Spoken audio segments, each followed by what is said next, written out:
Hello friends, welcome to Shiny சமையல்.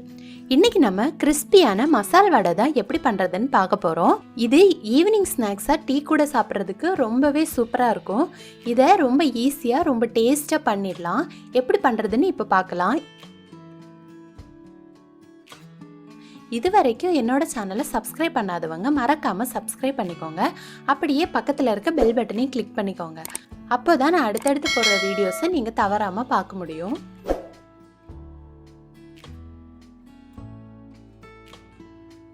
பருப்பு வடை பண்ணுறதுக்காக நான் இன்றைக்கி 250 கிராம் கடலைப்பருப்பு எடுத்திருக்கேன். இதை முதல்ல நல்லா கழுவி எடுத்துக்கணும்.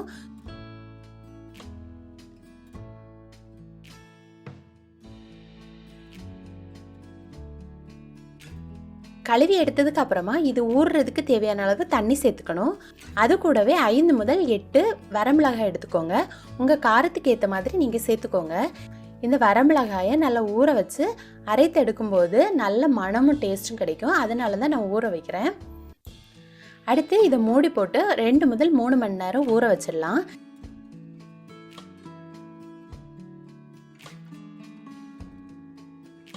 ரெண்டு மணி நேரத்துக்கு அப்புறம் பாருங்கள், இது எவ்வளோ அழகாக ஊறி வந்திருக்கு. அடுத்து இதை மிக்ஸி ஜாரில் சேர்த்து அரைச்சி எடுத்துக்கலாம். முதல்ல ஊற வைத்த பருப்பையும் மிளகாயையும் சேர்த்துக்கணும். அது கூடவே ஒரு கொத்து கருவேப்பிலையும் 1 டேபிள் ஸ்பூன் பெருஞ்சீரகமும்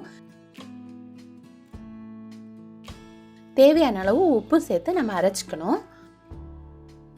அதை ரொம்ப அரைச்சிடக்கூடாது. கொஞ்சம் கொரகொரப்பாக இருக்கிற மாதிரி அரைச்சி எடுத்துக்கணும். அப்போ தான் வடை நல்ல டேஸ்ட்டாக கிடைக்கும். கொஞ்சம் கொரகொரப்பாகவும் கொஞ்சம் முழு பருப்பும் அதில் மிக்ஸ் ஆகி இருக்கணும். இந்த பதத்துக்கு நீங்கள் அரைச்சி எடுத்துக்கணும். அப்போ தான் வடை நல்ல டேஸ்ட்டாக இருக்கும். நீங்கள் நல்லா அரைச்சி எடுத்தால் வடை நல்லா வராது. அதனால் இந்த பதத்துக்கே அரைச்சி எடுத்துக்கோங்க.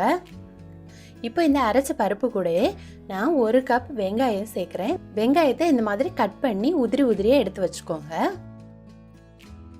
கூடவே 1/4 கப் நறுக்கிய கொத்தமல்லி தலையும் 3 டேபிள் ஸ்பூன் நறுக்கிய கருவேப்பிலை, 1/2 டேபிள் ஸ்பூன் நறுக்கிய இஞ்சி, நறுக்கிய பச்சை மிளகாய் 1, 1/2 டேபிள் ஸ்பூன் பெருஞ்சீரகம். நம்ம பெருஞ்சீரகம் ஏற்கனவே சேர்த்துருக்கேன், அதனால இதில் கொஞ்சம் கம்மியாக சேர்த்துக்கலாம். அது கூட 1 டீஸ்பூன் பெருங்காயத்தூளும் 1 டேபிள் ஸ்பூன் இடித்த பூண்டும் சேர்த்துக்கணும்.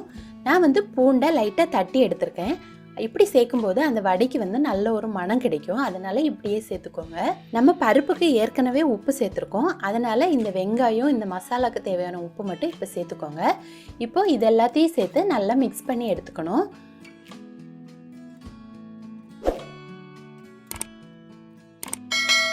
மிக்ஸ் பண்ணி எடுத்ததுக்கு அப்புறமா முதல்ல ஒரு உருண்டை மாவு எடுத்து அதை கையில் வச்சு லைட்டாக தட்டிக்கணும்.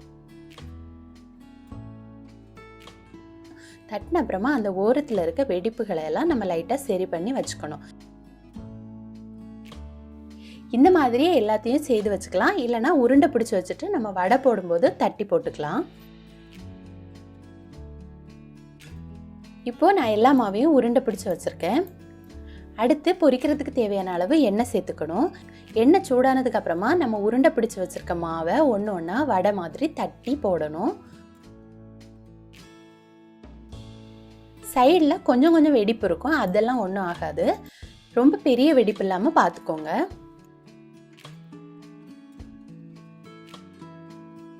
இதே மாதிரி எல்லா வடையும் நம்ம தட்டி போட்டுக்கணும்.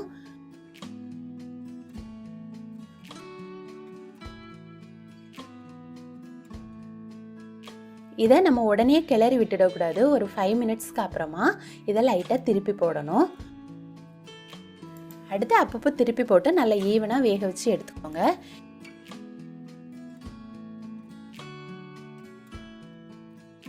இப்போ நமக்கு பருப்பு வடை சூப்பராக ரெடி ஆகியாச்சு. இதை ஒரு தட்டில் எடுத்து வச்சிடலாம்.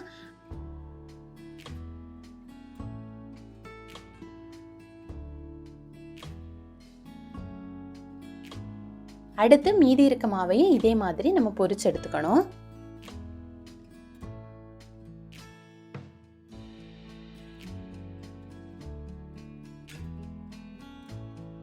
இதை ஈவினிங் டீ கூட சாப்பிட்றதுக்கு ரொம்ப சூப்பராக இருக்கும்.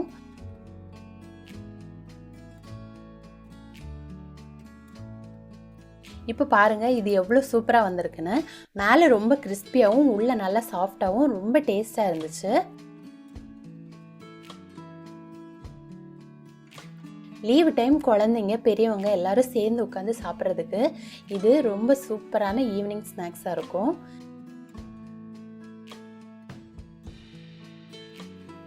இது வெரைட்டி ரைஸ் கூட இட்லி தோசை கூட எல்லாம் சாப்பிட்றதுக்கும் ரொம்ப சூப்பராக இருக்கும். நீங்களும் கட்டாயம் ட்ரை பண்ணி பாருங்கள். இந்த வீடியோ உங்களுக்கு பிடிச்சிருந்தனா என்னோட சேனலை மறக்காமல் சப்ஸ்கிரைப் பண்ணிக்கோங்க. தேங்க்யூ.